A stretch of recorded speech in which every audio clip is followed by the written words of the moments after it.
വിഷ്ണുശാലിനിയുടെ ഇന്നത്തെ എപ്പിസോഡിൽ മോൾക്കിനി എന്തെങ്കിലും പറയാനുണ്ടെങ്കിൽ പറയാമെന്ന് പ്രീതിയോട് സത്യഭാമ പറയുകയാണ്. തുടർന്ന് എനിക്ക് എല്ലാവരോടും നന്ദി മാത്രമേ ഉള്ളൂ, പ്രത്യേകിച്ച് ശാലിനിയോട്. ശാലിനി കാരണമാണ് എനിക്ക് സന്തോഷം ഇന്ന് തിരികെ കിട്ടിയത് എന്നൊക്കെ പറഞ്ഞ് ശാലിനിയുടെ കൈ പിടിച്ച് നന്ദി പറയുന്നുണ്ട് പ്രീതി. അന്നേരം ഞാൻ എൻ്റെ കടമ മാത്രമേ ചെയ്തിട്ടുള്ളൂ എന്ന് ശാലിനി പറയുകയാണ്.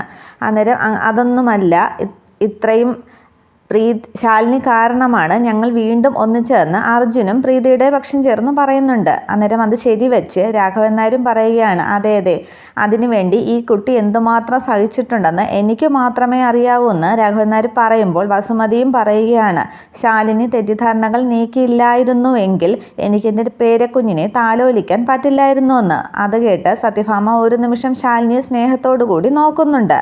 തുടർന്ന് പ്രീതിയെ അടുത്തേക്ക് വിളിച്ച് പരുഷമായിട്ട് പറഞ്ഞതിനെല്ലാം മോൾ എനിക്ക് ഈ അമ്മയ്ക്ക് മാപ്പ് തരണം എന്നൊക്കെ വസുമതി കണ്ണു നിറഞ്ഞ് പറയുന്നുണ്ട്. അന്നേരം അമ്മ എന്നോട് അങ്ങനെയൊന്നും പറയല്ലേ എന്നും പറഞ്ഞ് പ്രീതിയും കരയുകയാണ്. അന്നേരം എൻ്റെ പൊന്നു മോള് കരയരുതേന്നും പറഞ്ഞ് പ്രീതിയുടെ കണ്ണീരൊക്കെ തുടയ്ക്കുകയാണ് വസുമതി. ഇത് കണ്ട് അർജുനും ബാക്കി എല്ലാവർക്കും അങ്ങ് സന്തോഷമാകുന്നുണ്ട്. തുടർന്ന് പ്രീതിയെ സ്നേഹത്തോടെ പിടിച്ചിരുത്തി ബാക്കി സീമന്ത ചടങ്ങുകളൊക്കെ നടത്തുകയാണ് വസുമതി. അങ്ങനെ ചടങ്ങുകളൊക്കെ നടന്നുകൊണ്ടിരിക്കുമ്പോൾ കൈമുട്ട് വെച്ച് ശാലിനി ഇങ്ങനെ തോളിൽ തട്ടിയിട്ട് ഇയാളൊന്ന് പുറത്തേക്ക് വന്നേ കാര്യമുണ്ടെന്ന് വിഷ്ണു പറയുന്നുണ്ട്. അന്നേരം എന്താണെന്ന് ശാലിനി പതിയെ ചോദിക്കുകയാണ്. പുറത്ത് വാ എന്നും പറഞ്ഞ് ശാലിനിക്കൊരു നുള്ളു കൊടുത്തിട്ട് വിഷ്ണു അങ്ങ് പുറത്തേക്ക് പോകുന്നുണ്ട്. കൂടെ ശാലിനിയും പോവുകയാണ്. വിഷ്ണു ശാലിനിയുടെ കൈയും പിടിച്ച് കൊണ്ടുപോകുന്നത് അർജുനും രാഘവൻ നായരും ശ്രദ്ധിക്കുന്നുണ്ട്. ഇതേസമയം വസുമതി പ്രീതിയുടെ ബാക്കി സീമന്ത ചടങ്ങുകളൊക്കെ പൂർത്തിയാക്കുന്നത് കണ്ട് ആകെ സന്തോഷിച്ച് നിൽക്കുകയാണ് സത്യഭാമ. തുടർന്ന് പ്രീതി വസുമതിയുടെ അനുഗ്രഹം വാങ്ങാനായിട്ട് കാലി വീഴാൻ ശ്രമിക്കുകയാണ്. അന്നേരം പെട്ടെന്ന് പിടിച്ചങ്ങ് എഴുന്നേൽപ്പിച്ച് നിർത്തിയിട്ട്, പാടില്ല മോളെ, നിറവയറോടുകൂടി കുനിയാൻ പാടില്ല എന്ന് വസുമതി സ്നേഹത്തോടു കൂടി പ്രീതിയോട് പറയുകയാണ്. എൻ്റെ എല്ലാ അനുഗ്രഹവും മോൾക്ക് എന്നും ഉണ്ടാവും, നന്നായി വരുമെന്ന് പ്രീതിയുടെ തലയിൽ കൈവച്ച് അനുഗ്രഹിക്കുകയാണ് വസുമതി. തുടർന്ന് വസുമതി അങ്ങ് കെട്ടിപ്പിടിക്കുകയാണ് സന്തോഷത്തോടു കൂടി പ്രീതി. ഇത് കണ്ട അർജുനൊക്കെ ആകെ അങ്ങ് സന്തോഷിച്ച് നിൽക്കുമ്പോൾ വസുമതിയുടെ ഭാവം മാറുകയാണ്. 1 കോടി രൂപ എന്ന് പറഞ്ഞ് പ്രീതിയെ ചേർത്തങ്ങ് പിടിക്കുകയാണ് വസുമതി. വസുമതി എന്ന് മനസ്സിലാണ് പറയുന്നത്.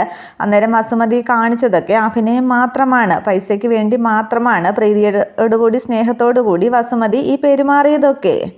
ഇതേസമയം പുറത്ത് ശാലിനിയും കൊണ്ടുവന്നിട്ട് വിഷ്ണു ശാലിനിയെ ആരതി ഒഴിയുകയാണ്. പ്രീതിയുടെ പ്രശ്നം ഒരു പൂ പറിക്കുന്ന ലാഘവത്തോടു കൂടി ഇയാൾ പരിഹരിച്ചതല്ലേ, അപ്പോൾ എൻ്റെ പൊന്നിൽ എല്ലാവരുടെയും കണ്ണ് വെട്ടിട്ടുണ്ടാകും, പ്രത്യേകിച്ച് സുസ്മിതയുടെ എന്നും പറഞ്ഞ് ശാലിനിയെ ആരതി ഒഴിയുകയാണ് വിഷ്ണു. അത് സ്നേഹത്തോടു കൂടി ശാലിനി അങ്ങ് നോക്കി നിൽക്കുകയാണ്. തുടർന്ന് ആരതിത്തട്ടം പുറത്ത് കളഞ്ഞിട്ട് വരട്ടെ എന്നും പറഞ്ഞ് വിഷ്ണു പോകുന്നുണ്ട്. അന്നേരം വിഷ്ണുവിൻ്റെ സ്നേഹത്തിന് മുന്നിൽ വിഷ്ണുവിൻ്റെ സ്നേഹത്തോടു കൂടി കുറേ നേരം ശാലിനി നോക്കി നിൽക്കുന്നുണ്ട്. ഇതേസമയം പുറത്ത് മുറ്റത്ത് സുസ്മിത സുരഭിയുമായിട്ട് സംസാരിച്ചുകൊണ്ട് നിൽക്കുകയാണ്. സുരഭി ഒരുപാട് വഴക്ക് പറയുന്നുണ്ട്, നീയാണ് പിടികൊടുത്തത്, ഞാൻ ഒരു തെളിവുമില്ലാതെയാണ് ഈ പ്ലാൻ തയ്യാറാക്കിയതെന്നൊക്കെ പറഞ്ഞ്. അന്നേരം സുരഭി പറയുന്നുണ്ട്, നീ എന്നെ ഫോൺ വിളിച്ച് സംസാരിച്ചത് മുഴുവൻ അവൾ കേട്ടു, പിന്നെ എനിക്ക് പിടികൊടുക്കാതിരിക്കാൻ കഴിഞ്ഞില്ല എന്നൊക്കെ. അന്നേരം പാരിതോഷികമായിട്ട് എനിക്ക് അവളുടെ 2 കൊട്ടും കിട്ടിയെന്നൊക്കെ കവിളിൽ കൈവച്ച് സുസ്മിത പറയുന്നുണ്ട്. അന്നേരം നിനക്ക് ഒരുപാട് വേദനിച്ചോ എന്ന് സുസ്മിതയോട് സുരഭി ചോദിക്കുകയാണ്. അന്നേരം ഇതിൻ്റെ 30 ഇരട്ടിയായിട്ട് ഞാനിവൾക്ക് തിരിച്ചു കൊടുക്കും, നീ പൊയ്ക്കോ എന്നും പറഞ്ഞ് സുരഭി അവിടെ നിന്നും പറഞ്ഞു വിടുന്നുണ്ട് സുസ്മിത. തുടർന്ന് സുരഭി സത്യഭാമയുടെ വീടിൻ്റെ ഗേറ്റ് കടക്കുമ്പോഴാണ് മുറ്റത്ത് ആ വഴിയരികിൽ രോഹിത് സുസ്മിതയുടെ ഫോട്ടോയും പിടിച്ച് ആളുകളോട് തിരക്കുന്നത് കാണുന്നത്. അന്നേരം സുരഭി രോഹിത്തിനെ കണ്ട് മനസ്സിലാകുന്നുണ്ട്, ഇവൻ ഇവിടെ എത്തിയോ എന്നും പറഞ്ഞ് നിൽക്കുകയാണ് സുരഭി അവിടെ തന്നെ. അന്നേരം സുസ്മിത പെട്ടെന്ന് രോഹിത്തിനെ കാണുന്നുണ്ട്. ഈ പിശാച് ഇവിടെയും എത്തിയോ എന്നും പറഞ്ഞ് അവിടെ കിടക്കുന്ന കാറിൻ്റെ മറവിലേക്ക് ഒളിഞ്ഞു നിന്ന് സുസ്മിത രോഹിത്തിനെയും സുരഭിയും ശ്രദ്ധിക്കുന്നുണ്ട്. സുരഭിയെ രോഹിത് മനസ്സിലാക്കി കഴിഞ്ഞാൽ എൻ്റെ കാര്യം പ്രശ്നമാകുമല്ലോ എന്നും പറഞ്ഞ് സുസ്മിത എങ്ങനെ അവരെ നോക്കിക്കൊണ്ട് നിൽക്കുമ്പോഴാണ് ശാലിനി മുറ്റത്തേക്ക് വരുന്നത്. അങ്ങനെ ശാലിനി ശ്രദ്ധിക്കുന്നുണ്ട്, ഇവളിത് എന്തായി കാണിക്കുന്നതെന്നും പറഞ്ഞ്. അതായത് ശാലിനി എന്തോ നോക്കി നിൽക്കുന്നത് കണ്ട് വിഷ്ണുവും പുറകെ ഇറങ്ങുന്നുണ്ട്. ഈ സമയത്ത് സുരഭി മാസ്ക് എടുത്ത് വെച്ചിട്ട് രോഹിത്തിനെ കാണാതെ നടന്നു പോകാനായിട്ട് ശ്രമിക്കുകയാണ്. തുടർന്ന് മാസ്ക് വെച്ച സുരഭിയെ രോഹിത്തിന് മനസ്സിലാകുന്നില്ല. എന്നാലും സുസ്മിതയുടെ ഫോട്ടോ കാട്ടിയിട്ട് ഈ പെൺകുട്ടി എവിടെയെങ്കിലും കണ്ടിട്ടുണ്ടോ എന്ന് രോഹിത് ചോദിക്കുകയാണ്. അന്നേരം നോക്കട്ടെ എന്നും പറഞ്ഞ് ഫോട്ടോ വാങ്ങിച്ചിട്ട്, ഇത് സുസ്മിതയാണല്ലോ, തീർച്ചയായും ഇവൾ എന്തെങ്കിലും കുഴപ്പമുണ്ടാക്കിയിട്ടായിരിക്കും അവിടെ നിന്ന് വന്നത്, അല്ലെങ്കിൽ ഇവൻ അന്വേഷിച്ച് വരില്ല എന്നൊക്കെ രോഹിതിനോട് ചിന്തിച്ചുകൊണ്ട് സുരഭി ആ ഗേറ്റിൻ്റെ അടുത്ത് നിൽക്കുന്നുണ്ട്. അന്നേരം ശാലിനി ശ്രദ്ധിക്കുകയാണ് ഇവർ. പക്ഷേ ശാലിനിക്കും വിഷ്ണുവിനും സുരഭിയെ മാത്രമേ കാണാനായിട്ട് സാധിക്കുന്നുള്ളൂ. വിഷ്ണു ഈ സുസ്മിതയുടെ കാറിൻ്റെ പിറകിലുള്ള അഭ്യാസമൊക്കെ കണ്ടിട്ട് ഇവൾ എന്തായി കാണിക്കുന്നത്, കാറിന് ഉമ്മ കൊടുക്കുകയാണോ എന്നൊക്കെ ശാലിനിയോട് ചോദിക്കുകയാണ്. അന്നേരം അല്ല വിഷ്ണുവേട്ട, ആ ഗേറ്റിൻ്റെ അടുത്ത് നഴ്സിനോട് ആരോ സംസാരിച്ചുകൊണ്ട് നിൽക്കുന്നു, അയാളെ ഭയന്നിട്ടാണ് സുസ്മിത എങ്ങനെ നിൽക്കുന്നത്, വാ നമുക്ക് ആരാണെന്ന് നോക്കാമെന്നും പറഞ്ഞ് അന്നേരം അത് കേട്ടിട്ട് വിഷ്ണു ശാലിനിയും കൂട്ടി മുറ്റത്തേക്ക് ഇറങ്ങുന്നുണ്ട്. അന്നേരവും സുസ്മിത ഇതൊന്നും ശ്രദ്ധിക്കുന്നില്ല. സുസ്മിത രോഹിതിനെയും സുരഭിയെയും മാത്രമാണ് ശ്രദ്ധിക്കുന്നത്. അവളിനി കാട്ടി കൊടുക്കുമോ എന്നെ എന്നുള്ള ഭയത്തോടു കൂടി കാറിൻ്റെ മറവിൽ നിന്നുകൊണ്ട് തന്നെ അവരെ ശ്രദ്ധിച്ചുകൊണ്ട് സുസ്മിത നിൽക്കുന്നുണ്ട്. തുടർന്ന് വിഷ്ണുവും ശാലിനിയും കൂടി സുസ്മിതയുടെ അടുത്തേക്ക് വരുന്നുണ്ട്. അയ്യോ വിഷ്ണുവേട്ടൻ, ഇനി വിഷ്ണുവേട്ടനെ അവൻ ഫോട്ടോ കാണിച്ചാൽ എന്നെ മനസ്സിലാകുമല്ലോ എന്നും പറഞ്ഞ് സുസ്മിത ചിന്തിച്ചുകൊണ്ട് നിൽക്കുകയാണ്. തുടർന്ന് വിഷ്ണു രോഹിതിൻ്റെ അടുത്തേക്ക് നടക്കുകയാണ്. ഇതേ സമയം ഫോട്ടോ വാങ്ങിയ സുരഭി, ഈ കുട്ടിയെ ഞാനിപ്പോൾ കണ്ടല്ലോ, ഇതുവഴി ഇപ്പോൾ കാറ് പോകുന്നത് കണ്ടു എന്ന് സുരഭി പറയുകയാണ്. ഏതാ ഇതുവഴിയോ എന്നും പറഞ്ഞ് പെട്ടെന്ന് അവിടെ അതുവഴി വന്ന ഒരു ബൈക്കിൻ്റെ പുറകിൽ ചാടിക്കയറി രോഹിത് എന്നെ ഒന്ന് അവിടെ ആക്കണേന്നും പറഞ്ഞ് ബൈക്കുകാരനോടൊപ്പം പോകുന്നുണ്ട്. അതേസമയം വിഷ്ണു ഓടിയെത്തിയിട്ട് അയ്യോ പോകല്ലേ എന്നും പറഞ്ഞ് വിളിക്കുന്നുണ്ട്. പക്ഷേ രോഹിത് അങ്ങ് പോയി കഴിഞ്ഞു. അന്നേരം ആശ്വസിക്കുകയാണ്. ഭാഗ്യം എന്നും പറഞ്ഞ് സുസ്മിത. തുടർന്ന് സുരഭിയോട് വിഷ്ണു ദേഷ്യത്തോടെ ചോദിക്കുന്നുണ്ട്, ആരാടി അവൻ, എന്താ നിന്നോട് സംസാരിച്ചുകൊണ്ട് നിന്നെന്നൊക്കെ. അന്നേരം ഒരു ആൺകുട്ടിയുടെ ഫോട്ടോ കാണിച്ചിട്ട് എനിക്ക് അറിയാമോ എന്ന് ചോദിച്ചു. ഞാൻ അറിയില്ല എന്ന് പറഞ്ഞു എന്ന് സുരഭി പറയുകയാണ്. അന്നേരം പോ എന്നും പറഞ്ഞ് സുരഭി അവിടെ നിന്നും പറഞ്ഞയക്കുകയാണ് വിഷ്ണു. തുടർന്ന് ശാലിനിയുടെ അടുക്കലേക്ക് വന്നിട്ട് വിഷ്ണു തിരക്കുന്നുണ്ട്, നീ എന്താ ഇവിടെ കോലാഹലമൊക്കെ കാണിക്കുന്നതെന്ന്. അന്നേരം എന്താ, ഞാനെന്ത് ചെയ്തു എന്ന് സുസ്മിത ചോദിക്കുകയാണ്. നീ പൂച്ചയെപ്പോലെ കാറിൻ്റെ പുറകിൽ പതുങ്ങി നിൽക്കുന്നല്ലോ, എന്താന്ന് ശാലിനി തിരക്കുകയാണ്. അന്നേരം ഞാൻ കാറിൻ്റെ സ്ക്രാച്ച് നോക്കുകയായിരുന്നു, പോറല്ലേ സ്ക്രാച്ച് എന്നൊക്കെ പറഞ്ഞ് തടി തപ്പുകയാണ് സുസ്മിത.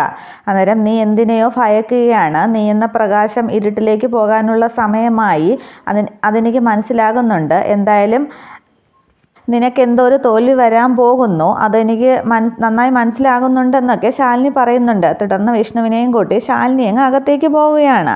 തുടർന്ന് സുസ്മിതയുടെ ഭാവമാറ്റങ്ങളൊക്കെ അകത്തേക്ക് കയറിയ ശേഷവും വിഷ്ണു തിരിഞ്ഞു നിന്ന് നന്നായിട്ട് ശ്രദ്ധിക്കുന്നുണ്ട്. ഇതേസമയം സുസ്മിത ചിന്തിക്കുന്നുണ്ട്, ദൈവം എൻ്റെ കൂടെയാണ്, അല്ലെങ്കിൽ നീ വിഷ്ണുവേട്ടനോ രോഹിതിനെ കണ്ടേണേ, ഇനി എങ്ങനെയാണ് മുന്നോട്ട് നീങ്ങേണ്ടതെന്ന് ഞാൻ കാണിച്ചു തരാമെന്ന് ചിന്തിച്ച് സുസ്മിത മുറ്റത്ത് തന്നെ നിൽക്കുന്നുണ്ട്. തുടർന്ന് അടുക്കളയിൽ പപ്പടം കാച്ചിക്കൊണ്ട് നിൽക്കുന്ന ശാലിനിയുടെ അടുത്തേക്ക് വിഷ്ണു പാത്തും പതുങ്ങിയും ഒക്കെ വരികയാണ്. എന്നിട്ട് പിറകിലൂടെ ശാലിനിയെ പിടിക്കാൻ ശ്രമിക്കുന്നുണ്ട്. അന്നേരം ശാലിനി പെട്ടെന്ന് തിരിയുമ്പോൾ ആ പപ്പടം എടുക്കുന്നതായിട്ട് ആ പപ്പടം പൊരിക്കുകയാണോ എന്നൊക്കെ ചോദിച്ച് അവിടെ തന്നെ നിൽക്കുകയാണ്. തുടർന്ന് എല്ലാവരും പോയോ എന്ന് തിരക്കുന്നുണ്ട്. അന്നേരം അർജുനേട്ടനെയും പ്രീതിയെയും ഒരു രാത്രി ഇവിടെ നിർത്തിയിട്ടാണ് വസുമതി ആൻറ്റി പോയത്, ബാക്കി എല്ലാവരും ശ്രീമന്തിരത്തിൽ നിന്ന് എല്ലാവരും പോയി എന്ന് ശാലിനി പറയുകയാണ്. അന്നേരം എന്തിനാ ഇയാൾ ഇവിടെ കിടന്ന് കറങ്ങുന്നതെന്ന് ശാലിനി തിരക്കുന്നുണ്ട്. അന്നേരം എല്ലാവരും പോയില്ലേ, ഇനി നമുക്ക് കുറച്ച് പ്രൈവസി ആവാം, നമുക്ക് എവിടെയെങ്കിലും ഒറ്റയ്ക്ക് ഇരിക്കാമെന്ന് വിഷ്ണു പറയുന്നുണ്ട്. അന്നേരം ഒറ്റയ്ക്കോ എന്തിനാന്നൊക്കെ ശാലിനി കളിയാക്കി ചോദിക്കുകയാണ്. അല്ല നമുക്ക് ഇരട്ടക്കിരിക്കാം എന്നൊക്കെ വിഷ്ണു പറയുന്നുണ്ട്. ഇയാൾ പോയെന്നും പറഞ്ഞ് വിഷ്ണുവിനെ പറഞ്ഞുവിടാൻ ശ്രമിക്കുകയാണ് ശാലിനി. അന്നേരം വീണ്ടും വിഷ്ണു അവിടെ തന്നെ സംസാരിച്ച് നിൽക്കാൻ ശ്രമിക്കുകയാണ്. ഇയാൾ എന്താ പപ്പടം പൊരിക്കുകയാണോ എന്നൊക്കെ ചോദിക്കുന്നുണ്ട്. അല്ല, ഞാൻ മസാല ദോശ ഉണ്ടാക്കുകയാണെന്ന് ശാലിനി തിരിച്ചു മറുപടി പറയുകയാണ്. ഇയാൾ ഈ മസാല ദോശയും കൊണ്ട് പോയേ എന്ന് ശാലിനി പറയുന്നുണ്ട്. അന്നേരം ഞാൻ പോകണമെങ്കിലേ ഈ മസാല ദോശ മാത്രം പോരാ, എരിവും പുളിയുമുള്ള എന്തെങ്കിലും വേണം, തരുമോ എന്നൊക്കെ വിഷ്ണു ചോദിക്കുന്നുണ്ട്. അന്നേരം കുറച്ച് കാന്താരി മുളക് അരച്ച് തരട്ടെ എന്ന് ശാലിനി ചോദിക്കുന്നുണ്ട്. അതൊന്നും അല്ല, ഞാൻ എന്താണ് ചോദിക്കുന്നതെന്ന് തനിക്കറിയാം, തന്നേ എന്നും പറഞ്ഞ് വിഷ്ണു ചിണുങ്ങി നിൽക്കുന്നുണ്ട്. കാര്യം ശാലിനിക്ക് മനസ്സിലായെങ്കിലും ശാലിനി അത് പുറത്ത് കാണിക്കുന്നില്ല. എൻ്റെ മനസ്സിനുള്ളത് എന്താണെന്ന് തനിക്കറിയാം, താനിങ്ങോട്ട് തന്നേന്നും പറഞ്ഞ് സ്ലാവിൻ്റെ മുകളിലേക്ക് കയറിയിരിക്കുന്നുണ്ട് വിഷ്ണു. അന്നേരം താൻ എപ്പോഴും ഇത് ഉദ്ദേശിച്ചല്ലേ നടക്കുന്നത്, അതുകൊണ്ട് മഷിനോട്ടത്തിൻ്റെ ഒന്നും കാര്യമില്ല എന്ന് ശാലിനി പറയുകയാണ്. എങ്കിൽ പിന്നെ തന്നൂടെ എന്ന് ചിണിക്കൊണ്ട് വീണ്ടും വിഷ്ണു ചോദിക്കുകയാണ്. അന്നേരം സത്യം അറിഞ്ഞാലേ ഈ പപ്പടം പോലെ പൊടിക്കുമെന്നും പറഞ്ഞിട്ട് വിഷ്ണുവിൻ്റെ കയ്യിലിരിക്കുന്ന പപ്പടം എടുത്തങ്ങ് പൊടിക്കുകയാണ് ശാലിനി. അമ്മ കണ്ടാലും കുഴപ്പമൊന്നുമില്ല, പ്രീതിയുടെ പ്രശ്നം ഇയാൾ പരിഹരിച്ചില്ലേ, അപ്പോൾ പിന്നെ അമ്മയ്ക്ക് ഇയാളുടെ ഇഷ്ടമൊക്കെ ഉണ്ട്, പിന്നെ ഇയാളുടെ ദൃഷ്ടിദോഷവും പരിഹരിച്ചത് ഞാനല്ലേ, അപ്പോൾ പിന്നെ അതിൻ്റെ പ്രതിഫലമായിട്ടെങ്കിലും എനിക്കൊരെണ്ണം തന്നൂടെ എന്ന് വിഷ്ണു വീണ്ടും സങ്കടത്തോടു കൂടി ചോദിക്കുകയാണ്. അപ്പോൾ ഒരു ദുഷ്ടലാക്കോട് കൂടിയാണ് ദൃഷ്ടിദോഷമൊക്കെ ഒഴിഞ്ഞതെന്നും പറഞ്ഞിട്ട് ശാലിനി പോകാൻ തുടങ്ങുന്നുണ്ട്. വീണ്ടും ശാലിനിയെ പിടിച്ച് തന്നിലേക്ക് അടുപ്പിച്ചിട്ട് ഇയാൾ എന്തൊക്കെ പറഞ്ഞാലും ഒരു മുതുക തരാതെ ഞാനിവിടെ നിന്ന് പോകില്ല എന്ന് വിഷ്ണു അവസാനം പറയുന്നുണ്ട്. ശരി എങ്കിൽ പിന്നെ തന്നേക്കാമെന്ന് ശാലിനി പറയുന്നുണ്ട്. ആഹാ തരുമോ എന്നും പറഞ്ഞ് വിഷ്ണു സ്ലാവിൻ്റെ പുറത്തു നിന്നും ചാടി ശാലിനിയുടെ മുമ്പിലേക്കങ്ങ് ചാടി ഇറങ്ങുകയായിരുന്നു. അങ്ങനെ പെട്ടെന്നൊന്നും തരാൻ പറ്റില്ല, ചെറിയൊരു ടെസ്റ്റ് ഉണ്ട്, അത് പാസ്സായാലേ തരുമെന്ന് ശാലിനി പറയുകയാണ്. അന്നേരം വീണ്ടും വിഷ്ണു പിണങ്ങുകയാണ്. ഈ എഴുത്തും പരീക്ഷയൊന്നും എന്നെ കൊണ്ട് പറ്റില്ല, ഈ ടെസ്റ്റൊന്നും പ്രത്യേകിച്ച് എന്നെ കൊണ്ട് പറ്റില്ല, ഇയാൾ തന്നെ എഴുതിയാൽ മതി എന്നും പറഞ്ഞ് വിഷ്ണു തിരിഞ്ഞു നിൽക്കുന്നുണ്ട്. ഇത് എഴുത്ത് പരീക്ഷയുമൊന്നും അല്ല, പേപ്പർ വെച്ചുള്ള ചെറിയൊരു കളിയാണെന്ന് ശാലിനി പറയുന്നുണ്ട്. ആഹാ, എങ്കിൽ പിന്നെ ഞാൻ റെഡിയാണ് എന്നൊക്കെ പറഞ്ഞ് മുണ്ടക്കെങ്ങ് മടക്കി കുത്തുകയാണ് വിഷ്ണു. പെട്ടെന്ന് പറഞ്ഞാവട്ടെ, പെട്ടെന്ന് പറ മോളേന്നും പറഞ്ഞ് വിഷ്ണു നിൽക്കുന്നുണ്ട്. അതിന് ചില സാധനങ്ങൾ കൂടി വേണം, വന്നേന്നും പറഞ്ഞ് വിഷ്ണുവിനെ ശാലിനി വിളിക്കുന്നുണ്ട്. അന്നേരം ഇവളിത് എങ്ങോട്ടാ പോകുന്നതെന്നും പറഞ്ഞ് വിഷ്ണു നിൽക്കുകയാണ്. അന്നേരം അടുക്കള വിട്ട് പോകാൻ നേരം ശാലിനി തിരിഞ്ഞു നോക്കുകയാണ്. പക്ഷേ വിഷ്ണു അവിടെ തന്നെ നിൽക്കുകയാണ്.